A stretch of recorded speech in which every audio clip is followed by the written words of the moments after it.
श्रीकृष्णचरणकमलेभ्यो नमः।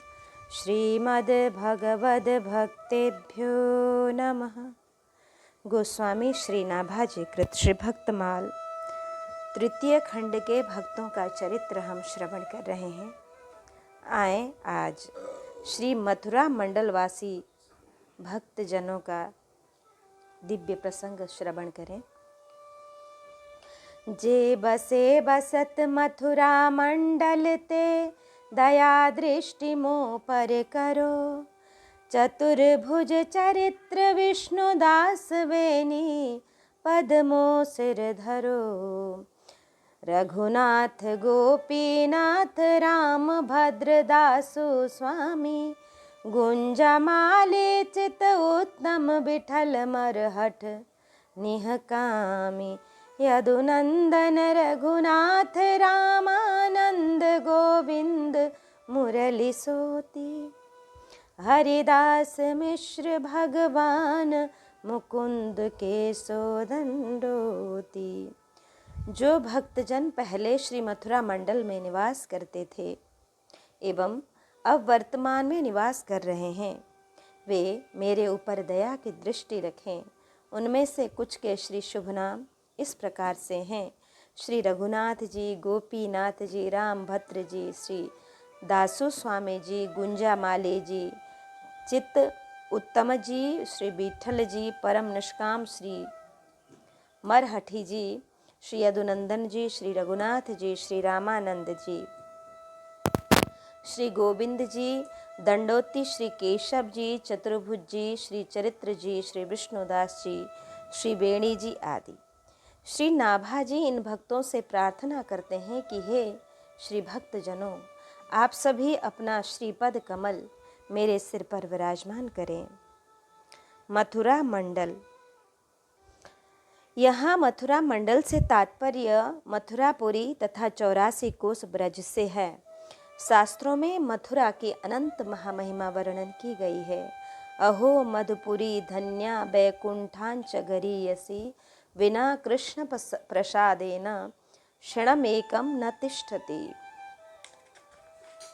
कि अहो मथुरापुरी, मथुरा धन्य है, यह श्री वैकुंठ से भी श्रेष्ठ है।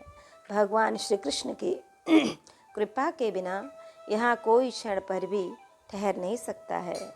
परम रसिक श्री हरिराम व्यास जी कहते हैं कि धनी धनी मथुरा, धनी धनी मथुरा, धनी मथुरा के वासी। कि धनी धनी मथुरा, धनी धनी मथुरा, धनी मथुरा के वासी हो।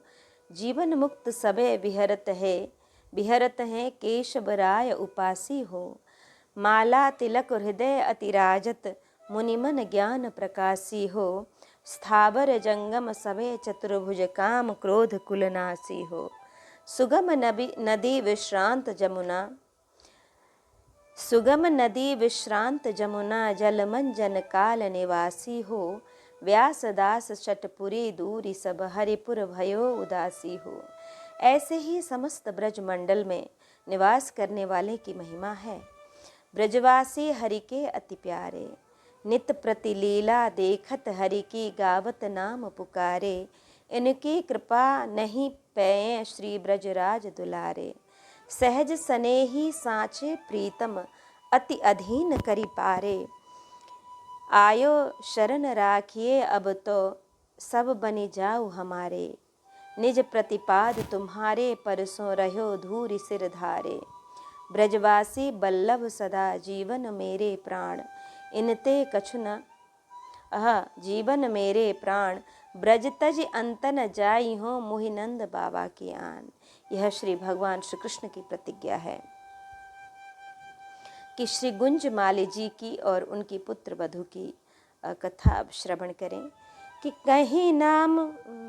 कहीं नाभा स्वामी आप, गयो में प्रताप संत।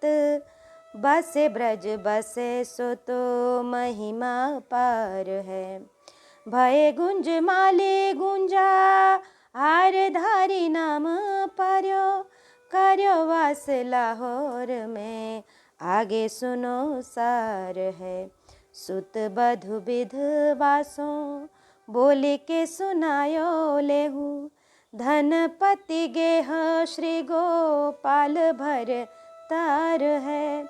देवो प्रभु सेवा मांगे नारी बार बार यह। डारे सब वारिया पे घने जग छार है। श्री गोस्वामी नाभाजी ने उपर्युक्त छप्पाए में निज संतों की महिमा का वर्णन किया है कि मैं श्री प्रियादास भी उन संतों का यशोगान करता हूँ जो भी संत जन प्रथम में ब्रजमंडल में निवास कर चुके हैं एवं वर्तमान में निवास कर रहे हैं। उनकी अपार महामहिमा है। श्री गुंजा माली जी नाम के एक संत हुए। आप गुंजा की माला श्री प्रभु को धारण कराते एवं स्वयं भी पहनते थे, अतः आपका नाम ही गुंजा माली पड़ गया था। आप प्रथम में लाहौर में निवास करते थे। अब आगे इनके चरित्र का सारांश सुनिए। श्री गुंजा माली जी की पुत्र वधू विधवा हो गई थी। एक दिन उनको बुलाकर आपने कहा, देखो यह तुम्हारे पति का गृह है और यह धन संपत्ति है, इसको स्वीकार करो तथा श्री गोपाल जी के श्री विग्रह को भी लो और इनकी सेवा पूजा करते रहो।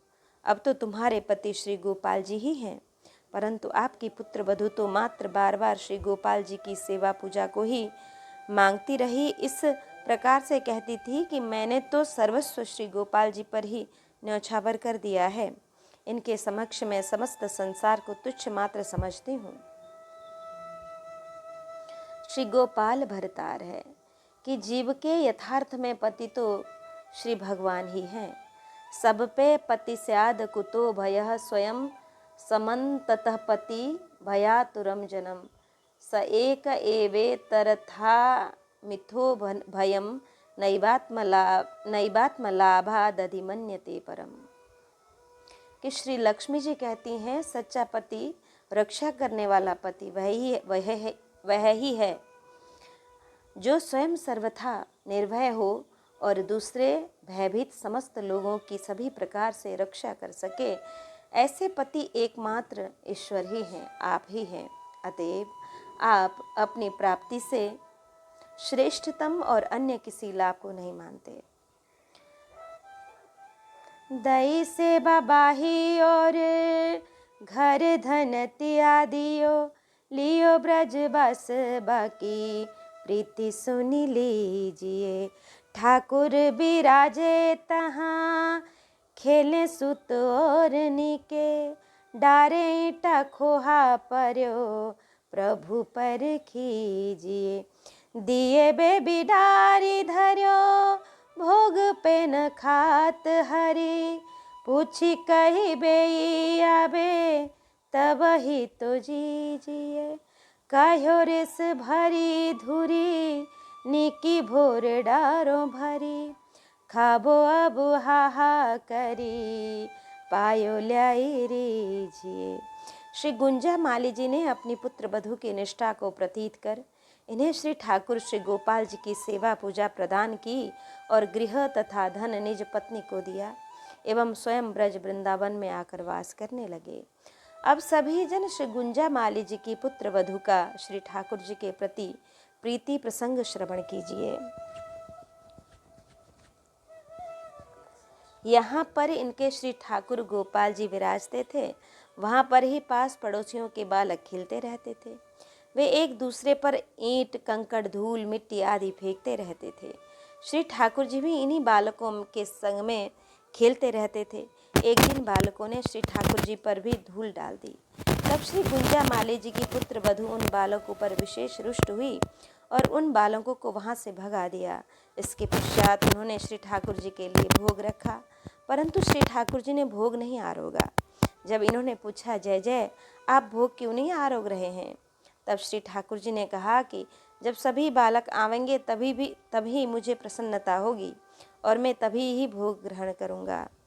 तब गुंजा माली जी की पुत्र वधू ने प्रणय कोप करके कहा कि अब मैं आपसे अत्यंत अनुरोध करके आपकी हाहा खाती हूँ कि अभी आप भोग ग्रहण करें और मैं प्रातःकाल होते ही आपके ऊपर अधिक से अधिक मिट्टी धूल डाल दूंगी अथवा उन बालकों से भी डलवा दूंगी। इतना कहने पर भी जब श्री ठाकुर जी ने गुंजा माली जी की पुत्र वधू की बात को नहीं स्वीकारा तो फिर ये जैसे तैसे उन सभी बालकों को बुला कर लाई। तब श्री ठाकुर जी ने प्रसन्न होकर भोग ग्रहण किया कि ल्याई। श्री गुंजा माली जी के पुत्र वधू सभी के गृह गृह पर जाकर उन सभी बालकों को अपने साथ में लेकर आईं। प्रथम तो बालक इनके संग में नहीं आ रहे थे और इनके कहने से कि तुमने हमें गाली अपशब्द कहा है और हम सभी खेलते हुए बालकों को तुमने मार कर भगाया था, अब हम तुम्हारे संग में नहीं जाएंगे। तब इन्होंने कहा कि अब मैं तुम सभी को न तो गाली ही दूंगी अथवा न मारूंगी और न भगाऊंगी, लेकिन अब तो मैं तुम्हें प्रतिदिन ही लड्डू दिया करूंगी।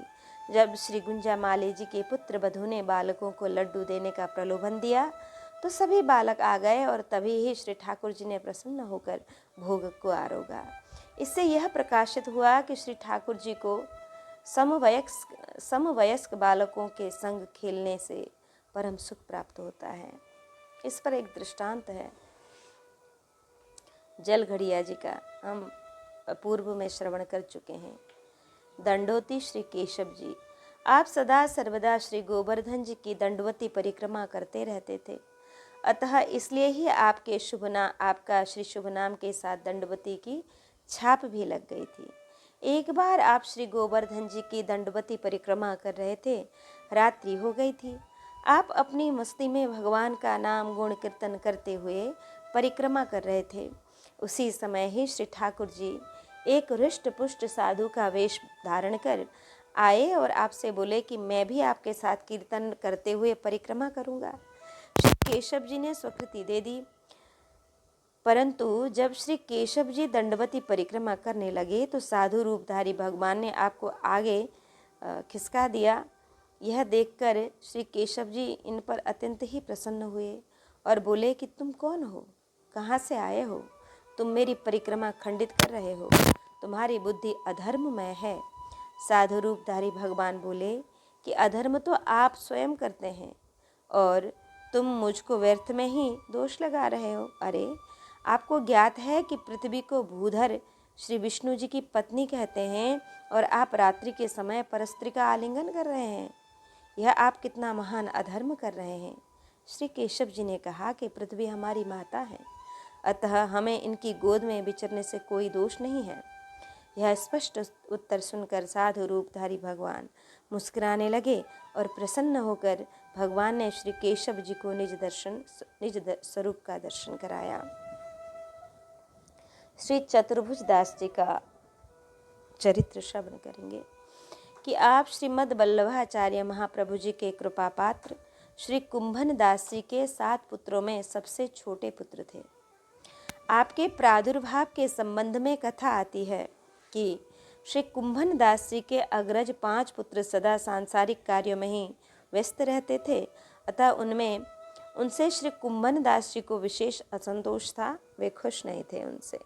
छठे पुत्र श्री कृष्णदास जी हुए, इनकी भी कुछ भजन की ओर प्रवृत्ति थी, अतः इनसे भी पूर्ण संतुष्ट नहीं थे। श्री कुंभन दास जी इन्हें अर्धपुत्र ही मानते थे।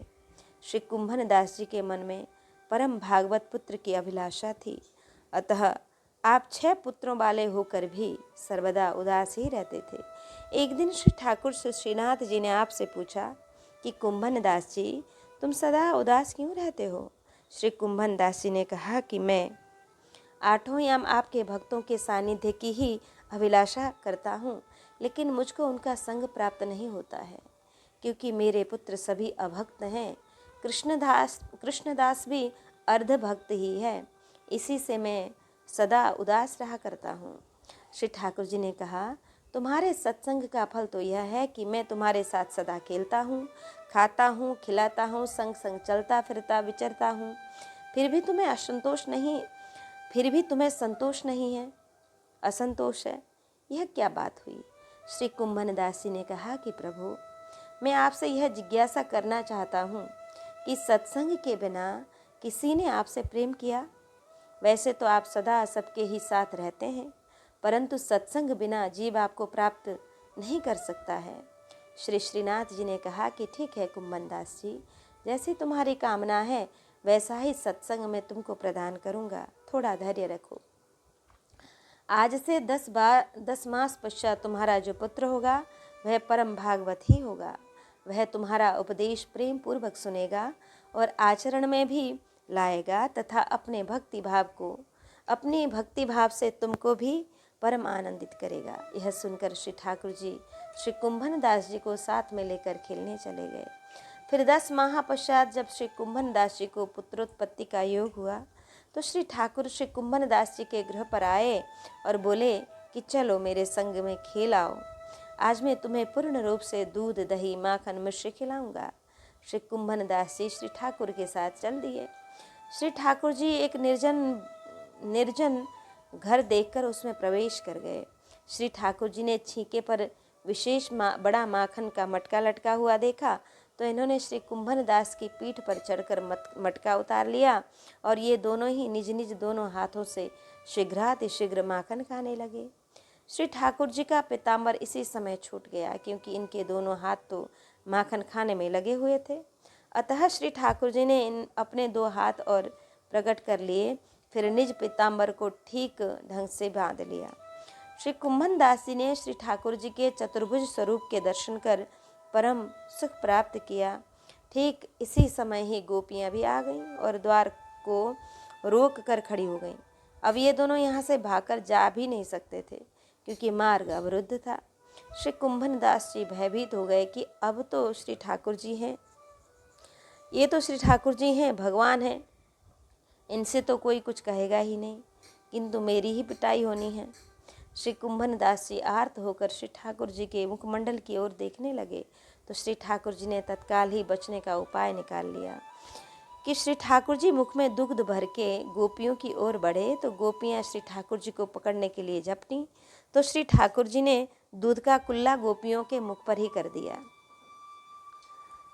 गोपियों की आंखों पर दूध गिरने से इनके नेत्र बंद हो गए। तब तक श्री ठाकुर जी तथा श्री कुंभन दास जी अपना अपना मुखमंडल साफ करके वहाँ से भाग निकले। श्री श्रीनाथ जी तो अपने मंदिर में चले गए और श्री कुंभन दास जी निज गृह को चले गए। अब श्री कुंभन दास जी के हृदय में वही श्री ठाकुर जी के चतुर्भुज स्वरूप का चिंतन बना रहा। अब श्री कुंभन दास जी श्री ठाकुर जी के उसी चतुर्भुज रूप तथा लीला का निज मन में ध्यान करते हुए इस पद का गायन करने लगे। आनि हरि पाए हो नीके, चोरी चोरी दधि माखन खायो, गिरिधर दिन प्रति ही के, रोक्यो भवन द्वार ब्रज सुंदरी ये 8 पै पी के, अब कैसे जइयत घर अपने भाजन फोरी दूध दही घी के, कुंभन दास प्रभु भले परे फंद, जान न देहो भक्तों भावते जी के, भरी गंडुक छींक दे नैननी गिरिधर धाय चले दे की के। पद को पूर्ण होते होते ही इन्हें पुत्र जन्म का संदेश प्राप्त हुआ तो उस समय आप श्री चतुर्भुज भगवान की स्वरूप लीला के चिंतन में निमग्न थे। पुत्र जन्म सुनते ही आपके श्रीमुख से निकला हो, आज मेरे घर आयो चतुर्भुज को दास, कि आयो चतुर्भुज को दास आयो, सत्संग के हित श्री प्रभु ने पठायो। भक्त पुत्र की प्राप्ति से श्री कुंभन दास जी के हृदय में अपार उमंग हो रहा था। ये मन ही मन अभिलाषा करने लगे कि कब वह दिन शीघ्र आएगा जब मैं इनके साथ सत्संग लाभ प्राप्त करूंगा। 11वें दिन श्री कुंभन दास जी ने निज पुत्र को श्री विट्ठलनाथ गोसाई जी के श्री चरणों में अर्पण कर दिया। श्री गोसाई जी ने बालक को भगवान का नाम श्रवण करा के इसका श्री शुभ नाम चतुर्भुजदास रख दिया। हरि गुरु कृपा से श्री चतुर्भुजदास जी के हृदय स्थल में बाल्यकाल से ही भक्ति ज्ञान का अलौकिक प्रकाश प्रकाशित हो गया। आप अन्य जनों के समक्ष तो सामान्य शिशु की भांति ही लीला करते और जब श्री कुंभन दास जी एवं श्री श्रीनाथ जी एकांत में मिलते तो सुंदर भाव में वार्तालाप किया करते, सदा भक्ति भाव में निमग्न रहते। जब तक श्री चतुर्भुज दास जी श्री श्रीनाथ जी का दर्शन नहीं कर लेते तब तक माँ का दूध पान भी नहीं करते थे और अत्यंत ही दुखित रहते थे। श्री श्रीनाथ जी का दर्शन करते ही आप किलकारी मारने लगते तथा आपका तन पुलकायमान हो जाता था। आपके नेत्रों से प्रेमाश्रु प्रवाहित होने लगते थे। आपके कुछ वयस्क होने पर श्री श्रीनाथ जी श्री चतुर्भुज दास जी को अपने संग में ले जाकर विविध क्रीड़ा करते रहते और प्यार दुलार तथा माखन मिश्री खवाते एवं वे स्वयं भी खाते थे। एक दिन श्री ठाकुर जी श्री चतुर्भुज दास जी को संग में लेकर गाय चराने ले गए। श्री कुंभन दास जी अपने पुत्र को गृह गृह पर खोजते फिरते। जब कहीं पर इनका पता नहीं लगा तो ये अति व्याकुल हो श्री विट्ठलनाथ गोसाई जी के पास गए। तब श्री गोसाई जी ने यह बात बताई कि आपका यह पुत्र तो श्री श्रीनाथ जी के नित्य सखा विशाल का अवतार है, अतः इनके संबंध में किसी भी प्रकार की चिंता करने की कोई आवश्यकता नहीं है। श्री गोसाई जी के बताने पर श्री कुंभन दास जी ने श्याम ढाक वन में जाकर अपने पुत्र चतुर्भुज दास को श्री श्रीनाथ जी के संग खेलते हुए देखा तो अपना परम सौभाग्य माना कि श्री श्रीनाथ जी ने पुत्र को अपना लिया है और निज परिकरों में सम्मिलित कर लिया है। एक दिन श्री श्रीनाथ जी ने चतुर्भुज दास को पुकार कर कहा कि अरे कुंभनाके, चलो मेरे संग, मैं तुम्हें माखन मिश्री खवाकर लाता हूँ, तुम कुछ ही दिनों में मल्ल पहलवान बन जाओगे। फिर श्री श्रीनाथ जी और श्री चतुर्भुज दास जी एक ब्रजवासी के घर में घुस गए और मनमाने ढंग से दूध मलाई खाने लगे। उसी समय ही उस ब्रजवासी की बालिका आ गई और इसे श्री श्रीनाथ जी तो दिखाई नहीं दिए, किंतु श्री चतुर्भुज दास जी को इसने देख लिया। फिर तो इसने बड़े जोर से शोरगुल किया, अरे काका शीघ्र आओ, देखो कुंभना के घर में कि कुंभनाके ने घर में घुसकर, कुंभनाके ने मतलब कुंभन के पुत्र ने घर में घुसकर माखन दूध दही खा लिया है। शोरगुल सुनकर श्री श्रीनाथ जी तो भाग गए, क्योंकि ये तो चतुरचोर जो ठहरे। श्री कुंभन दास जी अचंभित हों चारों ओर देखने लगे। इतने में बालिका के पिता आ गए और उन्होंने श्री चतुर्भुज दास को पकड़कर विशेष रूप से उनकी पिटाई की और कहा कि यदि फिर कभी हमारे घर में घुसे तो तुम्हारे पिता के सहित तुम भी मार खाओगे। श्री चतुर्भुज दास जी इन ब्रजवासी के यहाँ से छूटकर तुरंत ही श्री श्रीनाथ जी के पास दौड़े आए। इन्हें देखकर श्री श्रीनाथ जी निज सखाओं के सहित मुस्कुराने लगे। श्री चतुर्भुज दास ने कहा कि महाराज, आपने दही माखन तो खाया, परंतु मार मुझको खानी पड़ी और आप मुझको छोड़कर भाग गए। श्री श्रीनाथ जी ने मुस्कुरा कर कहा कि तो इसमें क्या हुआ, मार पड़ गई तो पड़ जाने दो, लेकिन माखन मलाई का स्वाद तो तुमने भी पूर्ण रूप से ले ही लिया है ना, क्योंकि बिना कुटे पिटे तुम मल्ल पहलवान भी तो नहीं हो सकते हो। तत्पश्चात सभी सखाजन ने निज निज स्थान को गमन किया। श्री कुंभन दास जी एवं श्री चतुर्भुज दास जी परस्पर सत्संग करते, परंतु इस रहस्य को कोई जन नहीं जान सकते थे। श्री कुंभन दास जी समस्त कार्यों से अवकाश मिलने पर छत पर बनी निज भजन कुटी में श्री प्रभु जी का मानसी में चिंतन करते। एक दिन अर्धरात्रि के समय आप श्री प्रभु जी के मानसी चिंतन में तल्लीन थे। उसी समय आपको श्री श्रीनाथ जी के मंदिर का दीपक दिखाई दिया, तो आपने उस समय लीला का अनुभव करते हुए इस पद का गायन किया कि वे देखो वरत झरोखन दीपक हरि पौढ़े ऊंचे चित्र सारी। श्री कुंभन जी इस पद की एक तुक गाकर ही शांत हो गए। तब दूसरी तुक का श्री चतुर्भुज दास जी ने गाया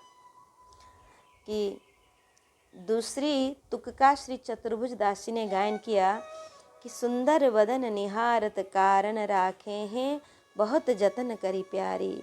श्री कुंभन दास समझ गए कि जो भी अनुभव मुझको होते हैं वह सभी चतुर्भुज दास को भी होते हैं। इससे श्री कुंभन दास जी को अपार सुख की प्राप्ति हुई और फिर आगे की लीला का अनुसंधान करते हुए पद की रचना इस प्रकार से संपूर्ण की कि कंठ लगाए भुजदे सिरहाने, अधर अमृत पीबत पिय प्यारी। तन मन मिली प्राण प्यारे, सो नवतन रस बाढ़्यो अति भारी। कुंभन दास सौभग सीमा, जोरी भली बनी इक सारी। नव नागरी मनोहरी राधे, नव ललना गोवर्धन धारी। श्री कुंभन दास जी ने अपनी समस्त संचित भक्ति निधि श्री चतुर्भुज दास को ही अधिकारी समझकर इनको सौंप दी। श्री चतुर्भुज दास जी आप नित्य रास लीला में पद गायन करते थे। आपकी पदावली को श्रवण कर श्री श्रीनाथ जी को अपार सुख की अनुभूति होती थी कि श्री चतुर्भुज दास जी भी जब तक पद गायन नहीं करते थे, जब तक श्री श्रीनाथ जी नहीं आ जाते थे, श्री चतुर्भुज दास जी की भक्ति को प्रतीत कर तथा इन पर श्री श्रीनाथ जी की अपार कृपा विचार कर श्री चतुर्भुज दास जी की भक्ति को प्रतीत कर तथा इन पर श्री श्रीनाथ जी की अपार कृपा विचार कर श्री गोसाई श्री विट्ठलनाथ जी एवं इनके पुत्र श्री गिरिधारी जी, श्री गोकुलनाथ जी आदि अत्यंत ही प्रसन्न हुआ करते थे। एक दिन श्री श्रीनाथ जी का श्रृंगार करके श्री गोसाई जी इनको दर्पण दिखा रहे थे। उस समय श्री चतुर्भुज दास जी ने इस पद का गायन किया कि सुभग श्रृंगार निरखि मोहन को ले दर्पण कर, पियहि दिखावे आपुन नेक निहारिये बलि जाऊं आज की छवि कछु कहत न आवे। एक वैष्णव यहीं पर बैठे इस पद को सुन रहे थे। जब श्री गोसाई जी निर्जन में मिले तो श्री वैष्णव जी ने पूछा कि महाराज, श्री ठाकुर जी का श्रृंगार तो आप नित्य ही करते ही हैं और आरसी दर्पण भी नित्य दिखाते हैं। तब श्री चतुर्भुज दास जी ने यह कैसे कहा कि आज की छवि कछु कहत न आवे। श्री गोसाई जी ने कहा कि इस पद का उत्तर तो आप श्री चतुर्भुज दास से ही पूछना। तब इन वैष्णव ने श्री चतुर्भुज दास से इस प्रसंग को पूछा। तब श्री चतुर्भुज दास ने इस पद का गायन किया। मायरी आज और काल और छिन छिन प्रति और। इस पद को श्रवण कर वैष्णव अति ही प्रसन्न हुए। एक बार श्री गोसाई विट्ठलनाथ जी श्री चतुर्भुज दास जी को साथ में लेकर सेवकों के यहाँ जा रहे थे। ब्रज से बाहर होते ही श्री चतुर्भुज दास जी को विरह व्याप गया। उस समय आपने विरह का पद गाया तो श्री ठाकुर जी ने तत्काल ही प्रकट होकर दर्शन प्रदान किया और कहा कि जो कोई 1 वर्ष तक नित्य प्रति प्रेम पूर्वक इस पद का गायन करेंगे उन्हें मेरा दर्शन अवश्य ही होगा। वह पद इस प्रकार से है कि गोवर धनवासी सांवरे, तुम बिन रह्यो न जाए। बंक चिते मुस्काए के सुंदर वदन दिखाए, लोचन तरफे मीन जो जुग भरी घरी बिहाए। सप्तक सुर बंधान सो मोहन वेणु बजाए, सुरति सुहाई बांध के मधुरे मधुरे गाए। रसिक रसीली बोलनी गिरिचढ़ गाए बुलाए धूमरी ऊंचे टेर सुनाए। दृष्टि परे जा ध्योसते तबते रुचे न आन, रजनी नीदन आवही बिसरे भोजन पान। दर्शन को नैना तपे वचन सुनन को कान, मिलवे को हियरा तपे जिय की जीवन प्राण। मन अभिलाषा यह रहे लगे न नैन निमेष, इकटक देखो भाव तो नटवर नागर वेश। पूरन शशिमुख देख के चित चिहुट्यो वहीं और, रूप सुधा रस पान को जैसे कुमुद चकोर। लोक लाज विधि वेद के छाड़े सवे विवेक, कमल कली रवि त्यों बढ़े छिनु छिनु प्रीति विशेष। मनमथ कोटिक वार ने देखी डगमगी चाल, जुबति जन मन फंदना अम्बुज नैन विशाल। कुंज भवन क्रीड़ा करो सुख निधि मदन गोपाल, हम वृंदावन मालती तुम भोगी भ्रमर भुवाल। यह रट लागी लाडले जैसे चातक मोर, प्रेम नीर बरसाई हैं नवघन नंद किशोर। जुग जुग अबिचल राखिए यही सुख शैल निवास, श्री गोवर्धन धर रूप पे बलि जाय चतुर्भुज दास। इस प्रकार श्री चतुर्भुज दास जी का जो यह पद 1 साल तक प्रेम पूर्वक नित्य प्रति गाता है, उसे भगवान श्री कृष्ण जी के दर्शन अवश्य ही होते हैं। यह श्री श्रीनाथ जी के वाक्य हैं कि जो भी यह पद एक वर्ष तक नित्य प्रति प्रेम पूर्वक गाएगा, उसे प्रभु के दर्शन अवश्य ही होंगे। इस प्रकार से श्री चतुर्भुज दास जी का संक्षिप्त चरित्र बोल सकते हैं। इनका चरित्र तो बहुत बड़ा है, यहाँ पर छोटे रूप में प्रस्तुत किया गया है। आगे आए श्री बेनी जी का चरित्र श्रवण करें कि गोस्वामी बने तो रघुबर तो बने के बिगड़े भरपूर, तुलसी बने जो औरतें ता बनी बे में धूर। गोस्वामी तुलसीदास ने दोहावली में ये लिखा है कि श्री बेनी जी ने अपने जीवन में इस भाव को चरितार्थ करके दिखा दिया। एक बार आप किसी असाध्य रोग से ग्रसित हो गए थे, तो लोगों ने आपसे औषधि द्वारा उपचार कराने को कहा, लेकिन आपने किसी की एक भी न सुनी तथा आप तो भगवान के भरोसे पर ही बने रहे। अंततो गत्वा स्वयं भगवान ही वैद्य का रूप धारण करके आए और आपका उपचार किया। श्री बेनी जी का असाध्य रोग तो भगवान के दर्शन और उनके स्पर्श मात्र से ही समाप्त हो गया। ऐसे अद्भुत भक्तों का चरित्र हम श्रवण कर रहे हैं कि जिनके लिए भगवान को वैद्य भी बनना पड़ा। अब श्रवण करें भक्तराज युवती जननी। माताएं भी बहुत भक्त हुई हैं कि उनका चरित्र हम श्रवण करेंगे कि कलि जुग जुबति जन भक्त राज महिमा सब जाने जगत, जुग सेवा की कमला देवी की हीरा हर चेरी पोषे भगत, सीता झाली सुमति शोभा प्रभुता उमा भटियानी, गंगा गौरी कुंवरी उबीठा गोपाली गणेश दे रानी, कला लखाकृत गढ़ो मान मति सुचि सती भामा, जमुना कोली ग्रामा मृगा देवा दे भक्तन विश्रामा। इस कलयुग में भी सभी युवती जन माताएं भक्तराज हुई हैं। इनकी महिमा समस्त संसार को विदित है। इनके श्री शुभ नाम हैं श्री सीताराम, श्री सीता सहचरी जी, श्री झाले जी, सुमति जी, शोभा जी, प्रभुता जी, उमा जी, भटियानी जी, गंगा जी, गौरी जी, कुंवरी जी, उबिठानी जी, श्री गोपाली जी, रानी गणेश देवी जी, श्री कला जी, लखा जी, श्री कृत गढ़ो जी, श्री मानमती जी, परम साध्वी श्री सत्यभामा जी, यमुना जी,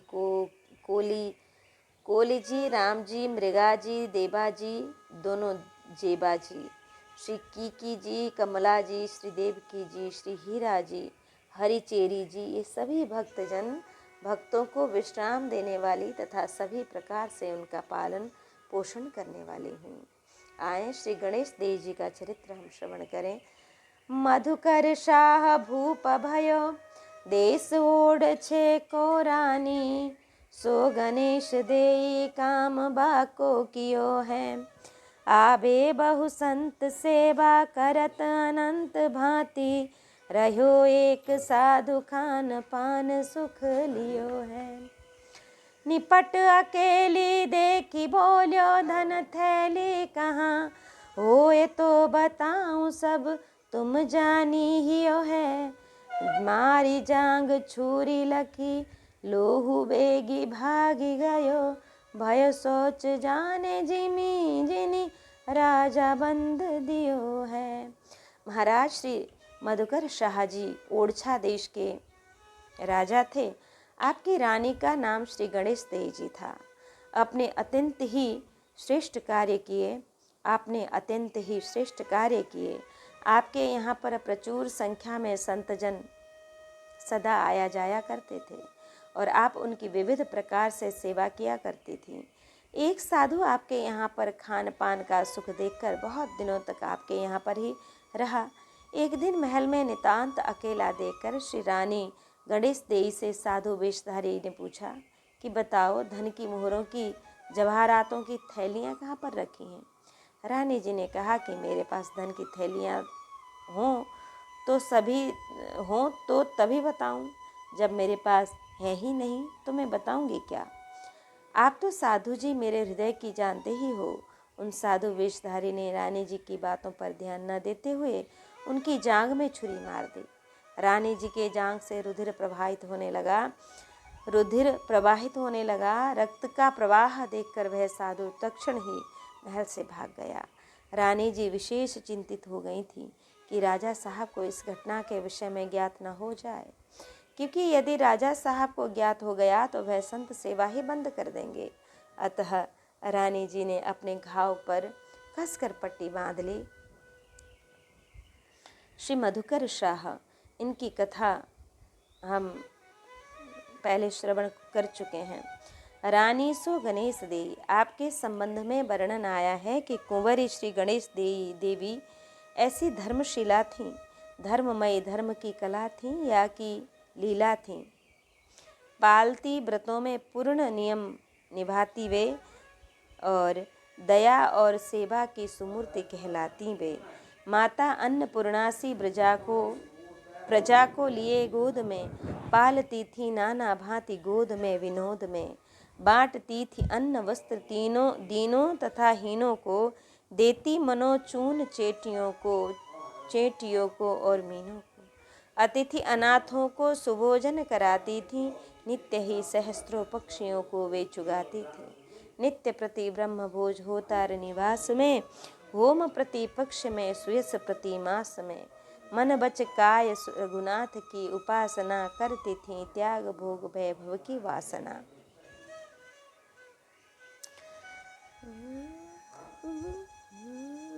बांधिनी की भांति पौढ़ी रही कहीं काहू सुना, आयो ढिंग राजा मती आबोती अधर्म है। बीते दिन 3 जानी वेदन नवीन कछु, कहिए प्रवीण मोसो खोली सब मर्म है। टारी बार 2 चारी रिप के विचार कर्यो समाधान निज जिन, आयो जिया भय मर्म है। फिर आस पास भूमि पर तन रस करी, भक्ति को प्रभाव छाड़ी तिया पति शर्म है।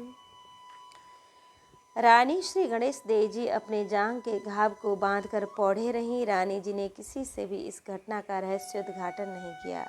जब राजा मधुकर शाह जी को मधुकर शाह जी आपके निकट आए तो आपने कहा कि मेरे निकट नहीं आइए, इस समय मुझको मासिक धर्म हुआ है। 3 दिन व्यतीत होने पर भी रानी को शैया पर सोए हुए देखकर राजा समझ गए कि इन्हें अन्य कोई नवीन कष्ट उदित हो गया है, परंतु उस पीड़ा को यह बता नहीं रही हैं। अतः समीप जाकर राजा बोले कि हे प्रवीणे, तुम मुझसे अपना व्यथा का रहस्य यथार्थ बताओ। तभी रानी जी ने इस घटना के प्रसंग को 2-4 बार तो ऐसे ही कहकर बात घुमा दिया, परंतु इस प्रकार से राजा का विचार और भी दृढ़ हो गया कि अवश्य ही इन्हें कोई अन्य पीड़ा हो गई है। अतः राजा ने रानी जी से बारंबार व्यथा को जागृत करने का आग्रह किया। तब रानी जी ने कहा कि मैं बता तो दूं, किंतु आप सुनकर निज मन में संतों के प्रति निष्ठा भाव में न्यूनता न लाना। इसके पश्चात रानी गणेश देवी ने समस्त वृत्तांत राजा को बता दिया। राजा मधुकर शाह जी रानी की संतों के प्रति अपार निष्ठा को प्रतीत कर अति ही प्रभावित हुए और इन्होंने पति पत्नी की भाव का मर्यादा एवं संकोच का परित्याग कर भक्ति का प्रभाव विचार कर निज रानी श्री गणेश देव जी की परिक्रमा की और पृथ्वी पर लेटकर रानी जी को साष्टांग दंडवत प्रणाम किया। निज आनो जिय मन भर्म है। रानी जी को यह भय था कि राजा कहीं उस संत वेशधारी की करतूती सुनकर संत सेवा से निज मन को न हटा लें, कि सभी संतजन इसी ही प्रकार के होते हैं। ऐसा कहीं हो गया तो महान अनर्थ ही हो जाएगा। एक तो हम लोग संत सेवा रूपी महान पुण्य से वंचित ही हो जाएंगे, तथा दूसरा यह भी कि संत जनों में निष्ठा भाव न रखने से महद अपराध के भागी भी होंगे, जिसका कोई प्रायश्चित भी नहीं है, और इस अपराध से भगवान भी क्षमा नहीं करते। अतः इसलिए ही रानी गणेश देवी जी ने प्रथम में ही राजा साहब को वचनबद्ध करा लिया कि इस घटना को सुनने के पश्चात इनका संत सेवा के प्रति संदेह प्रकट न हो, तथा आप उन संत रूपी के कुकृत्य को सुनकर अन्य संत जनों में संदेह तथा निज निष्ठा को समाप्त नहीं करना, क्योंकि सांसारिक कार्यों के करने में विभिन्न कष्ट सहन करने पड़ते हैं। तो यदि परमार्थिक कार्य में कुछ पीड़ा भी प्राप्त हो जाए तो उससे मन को खिन्न नहीं होना चाहिए। नर संहारी लगन में दुख सुख है सहे सको करोर, नारायण हरि भजन में जो कुछ होए सो थोर। ओरछा नरेश महाराज मधुकर शाह जी श्री कृष्ण जी के अनन्य भक्त थे और आपकी रानी श्री गणेश देवी जी श्री राम जी की अनन्य उपासिका थी।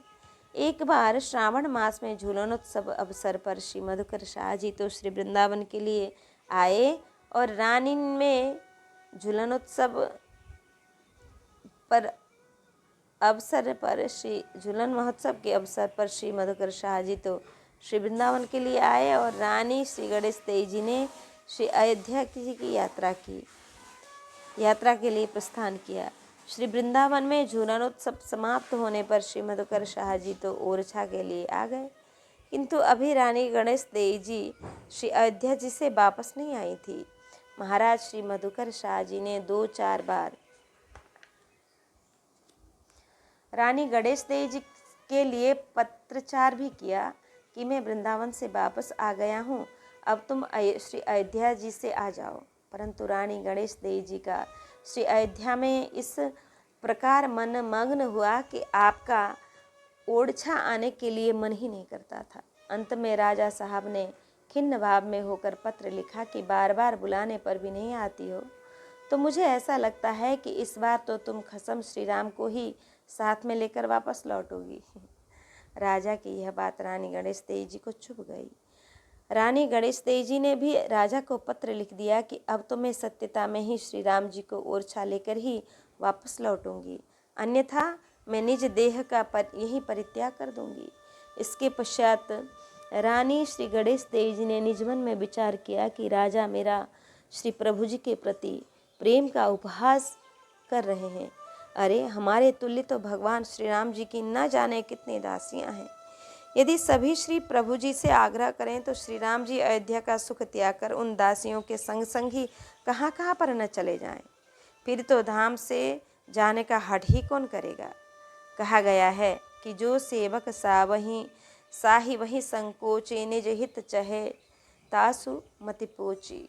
क्योंकि मैं निज वचनबद्धता के अनुसार ही श्री राम जी को अपने साथ में बिना लिए ओरछा में पैर भी नहीं रख सकती हूँ, क्योंकि तब तो राजा मेरा तथा मेरे प्रभु श्री राम जी का और भी अधिक उपहास करेंगे। यह सब विचार कर श्री प्रभु प्रेमवश रानी अत्यंत ही विकल हो गईं। आपको श्री प्रभु जी का प्रेम व्याप गया। जब विरह असह्य होने लगा तो रानी जी निज तन का त्याग करने का संकल्प कर श्री सरयू जी नदी में कूद पड़ी। परंतु यह क्या हुआ कि अगाध जल राशि में कूदते ही भगवान श्री रामचंद्र जी रानी श्री गणेश देवी जी को गोद में उठाला श्री गणेश देवी जी की गोद में आ गए और रानी जी को श्री सरयू जी के प्रवाह से बाहर निकाला और बोले कि तुम चिंतित न हो, मैं तुम्हारे साथ में शहर से ओरछा चलने के लिए भी अभिलाषित हूँ। श्री प्रभु श्री राम जी का दर्शन कर एवं कृपामय वचन श्रवण कर रानी जी परमानंद सिंधु में निमग्न हो गईं। रानी गणेश देवी जी ने उस दिन श्री अयोध्या जी में बृहद उत्सव मनाया और तत्काल ही महाराज श्री मधुकर शाह जी को पत्र द्वारा सूचित किया कि अब मैं श्री प्रभु श्री राम जी को साथ लेकर ही आ रही हूँ। आप श्री प्रभु जी के स्वागत की तैयारी करें। पत्र को पढ़ते ही राजा को अपार हर्ष हुआ और भगवान श्री रामचंद्र जी के स्वरूपानुरूप विशाल मंदिर निर्माण कराने का आदेश दे दिया और स्वयं श्री राम जी के स्वागतार्थ लाभ लश्कर सहित श्री अयोध्या जी में के लिए चल दिए। शुभ मुहूर्त पुण्य नक्षत्र में श्री अयोध्या जी से प्रस्थान की तैयारी हुई।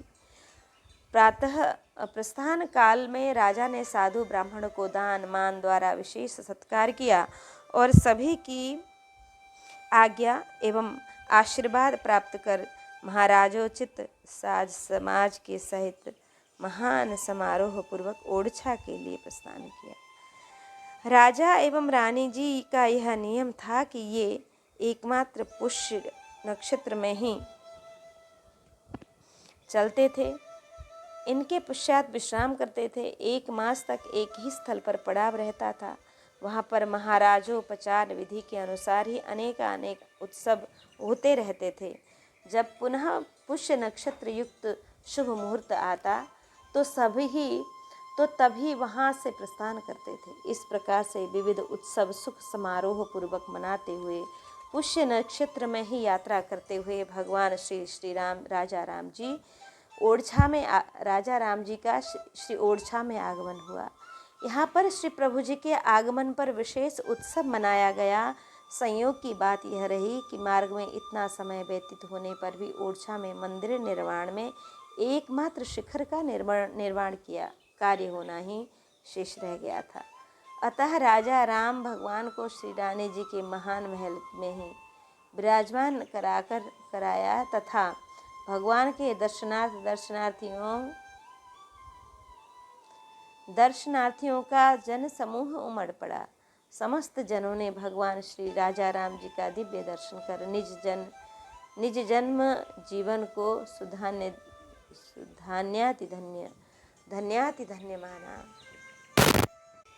भगवान श्री राजा राम जी का प्रथम में श्री विग्रह खड़े हुए रूप में ही था। अतः महारानी श्री गणेश देवी जी भी खड़े खड़े ही श्री प्रभु जी की सेवा पूजा करती थी। समस्त सेवा पूजा कार्य निज हाथों से करने के कारण रानी जी को लगभग 5 घंटे तक श्री प्रभु जी की सेवा में खड़े ही रहना पड़ता था। रानी जी का सुकुमार तन इतना श्रम करने के लिए सक्षम नहीं था। अतः एक दिन करुणा वरुणालय श्री प्रभु ने रानी जी से कहा कि आज मेरे पैरों में विशेष पीड़ा हो रही है। रानी जी ने विकल होकर श्री राजा राम जी से पूछा, प्रभु क्या कारण है?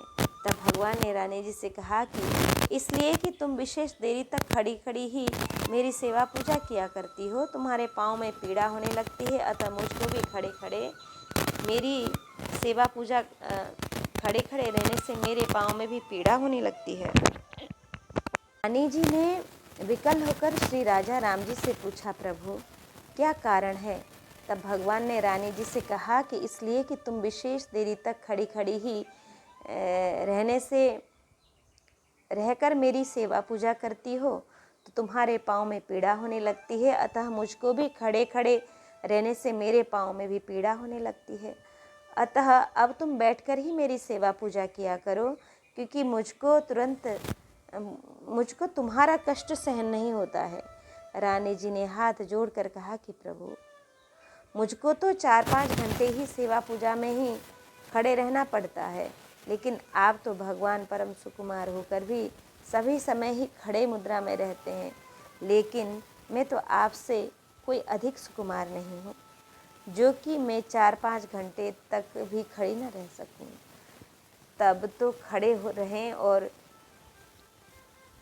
तब आप तो खड़े रहें और मैं बैठकर सेवा पूजा करूं, यह तो उचित नहीं है।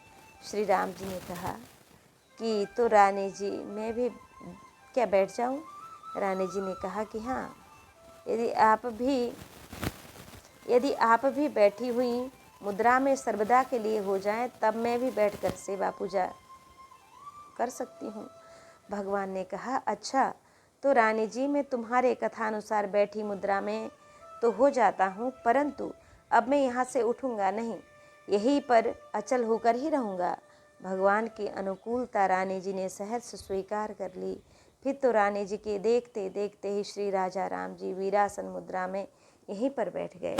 जो दर्शनार्थी जन प्रथम में भगवान की खड़ी हुई मुद्रा दर्शन कर गए थे, वे संत भक्त जन आज भगवान को बैठे हुए मुद्रा में देखकर अत्यंत ही अचंभित हुए और इन दर्शनार्थियों को यह पूर्ण विश्वास हो गया कि भगवान मूर्ति नहीं है, यह तो साक्षात स्वरूप ही है।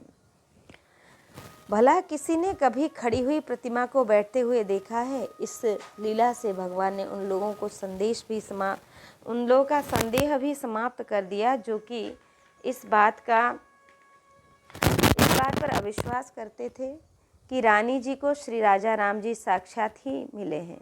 जब मंदिर के तैयार होने पर राजा ने भगवान श्री राजा राम जी को मंदिर में विराजमान कराने वाले प्रस्ताव रानी के समक्ष रखा, तो रानी ने भगवान श्री राजा राम जी की अविचलता की बात बताई।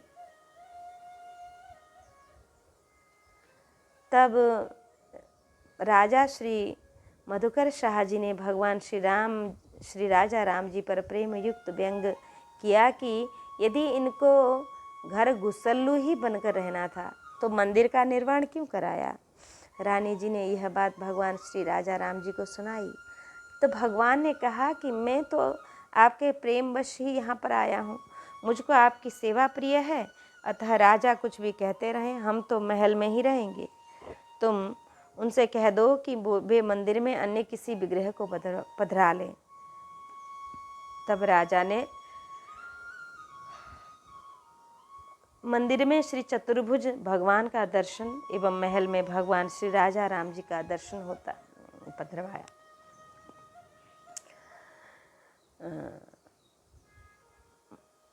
वर्तमान में उस नवनिर्मित मंदिर में श्री चतुर्भुज भगवान के शिव विग्रह की सेवा प्रतिष्ठा की। वर्तमान में मंदिर में श्री चतुर्भुज भगवान का दर्शन एवं महल में भगवान श्री राजा राम जी का दर्शन होता है। महल की चौखट पर भी यह दोहा अंकित है, मधुकर शाह महाराज की रानी कुंवरी गणेश, अवधपुरी से और छे लाई अवध नरेश। भगवान श्री सीताराम जी के आगमन प्रभाव से ओरछा भी तीर्थ बन गया। इस प्रकार से श्री गणेश देव जी का सुर चरित्र हमने श्रवण किया। आज के भक्त चरित्र को यहाँ विश्राम देते हैं। जय जय श्री राधे